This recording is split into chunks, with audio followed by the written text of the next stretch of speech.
Okay, let's learn a little bit. The greatest miracle is, where's my safe? It's on the table over there. Give Rabina.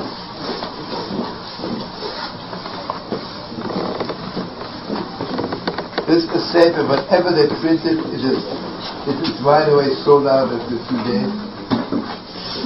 Because it's one of the best Flemish people. Is that Reb Nachman's?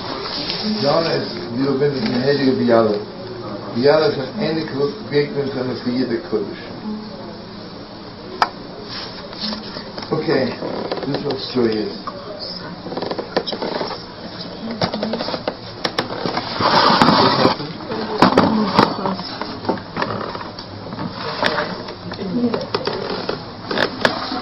Yeah, we can be like, put our energy together, okay?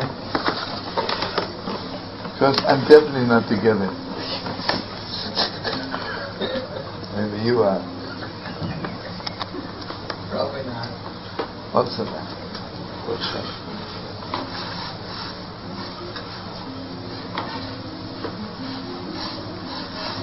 You know what's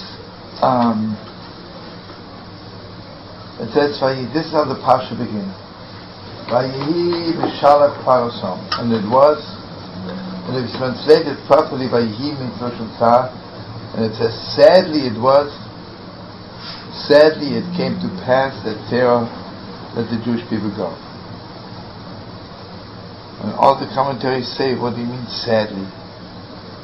This was the greatest joy in the world. Let us go. Okay, there are 2 million answers. But he says it mamish. It's like,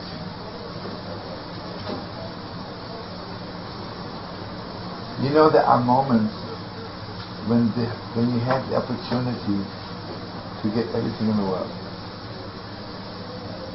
Everything. And the saddest thing is when at that moment you limit yourself just to one small thing. Brother.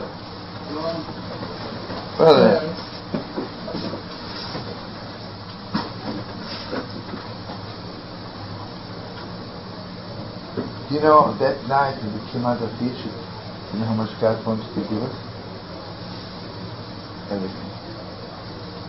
That night we could have brought redemption to the world. That night we could have brought the Messiah. That night we had in our hands to do everything we ever have to do. And all we did, we were happy to get out of Egypt. You know, sometimes you want something so badly, and then when it happens, we are so happy it happens, and we don't realize that at that moment I could do thousands of more things.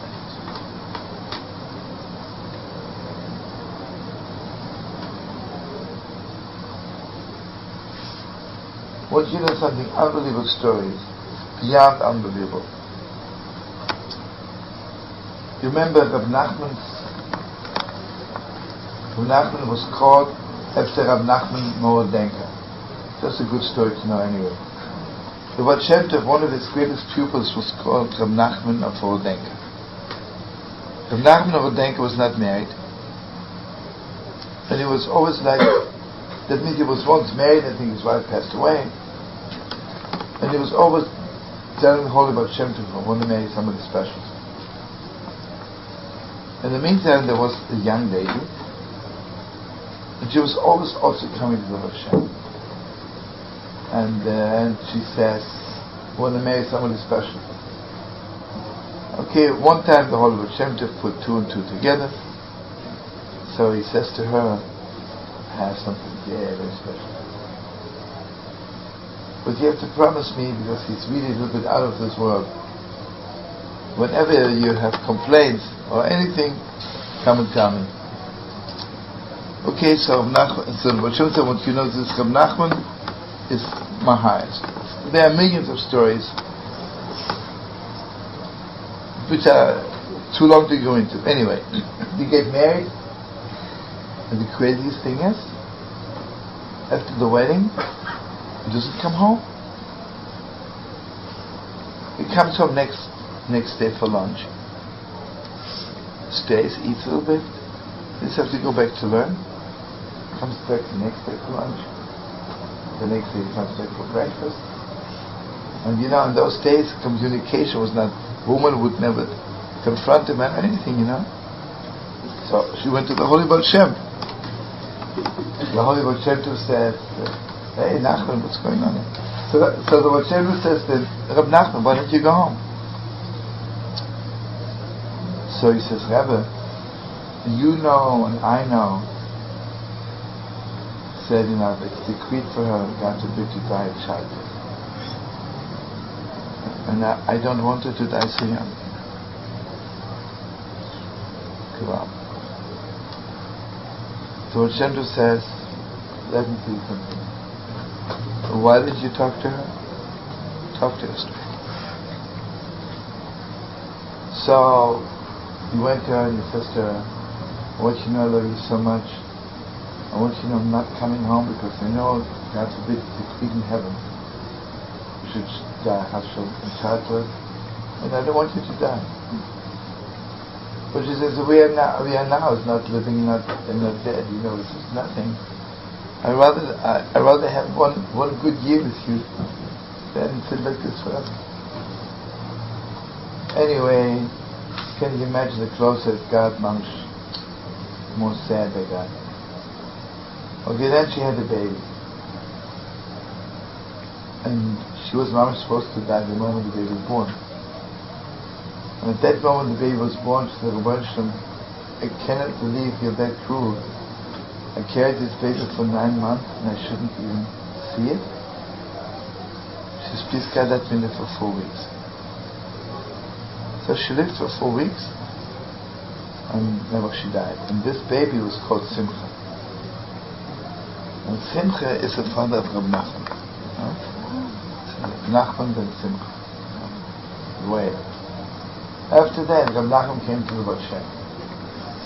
So Baal Shem said, tell me everything. Say she lived another 4 weeks. Nachman says, oi. Don't you know, at that moment, all the gates were open for her. She could have said, please God, let me stay forever. When the moment when the gates are open, don't limit yourself to something small. So it says, Vayihi means, sadly enough, BeShalach Parasha. All happened to us, let's bear, let us go. Heartbreak, why didn't we pick up everything? And you see what it is? The sad thing is that after Egypt, we are 4 times in exile. Egypt, Babylon, Persia, and then Rome. And that moment, when God took us out of Egypt, we could have eliminated everything. We could have said, Mamash, fix me now. Okay, this is unbelievable. When God took us out of Egypt, you know what was wrong?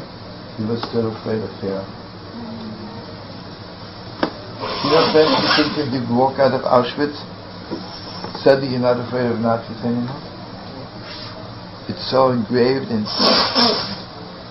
The greatest miracle happened that God took us out of fear.